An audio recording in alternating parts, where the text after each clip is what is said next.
পরপর ২ ম্যাচে হেরে যুক্তরাষ্ট্রের বিপক্ষে বাংলাদেশ সিরিজ হেরে যায়। এতেই পাকিস্তানের সমর্থকরা বাংলাদেশ ক্রিকেট টিম নিয়ে ট্রল শুরু করে সামাজিক মাধ্যমে। তবে এবার তীরটা তাদের ঘাড়ে গিয়ে লাগলো। বিষয়টা এমন যে মশার সাথে হাতি যুদ্ধ করতে গিয়ে হাতি হেরে গেল। যুক্তরাষ্ট্রের বিপক্ষে পাকিস্তান টসে হেরে আগে ব্যাটিংয়ে নেমে নির্ধারিত ২০ ওভারে ৭ উইকেট হারিয়ে ১৫৯ রান তুলতে সক্ষম হয়। দলের হয়ে পাকিস্তানের ইনিংস সর্বোচ্চ ৪৩ বলে ৪৪ রান করেন অধিনায়ক বাবর আজম ও শাদাব খান ২৫ বলে করেন ৪০ রান।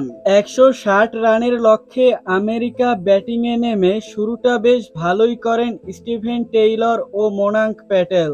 স্টিভেন টেইলর ১৬ বলে ১২ রান করে ফিরলেও মোনাঙ্ক প্যাটেল আমেরিকার ইনিংস সর্বোচ্চ ৩৮ বলে ৫০ রান করেন। এরপর অ্যান্ড্রিস গোস ২৬ বলে ৩৫, অ্যারন জোন্সের ২৬ বলে ৩৬ রানের উপর ভর করে ৭ উইকেটের জয় পায় আমেরিকা। ২০২৪ টি-২০ বিশ্বকাপে হার দিয়ে টুর্নামেন্ট শুরু করলো পাকিস্তান।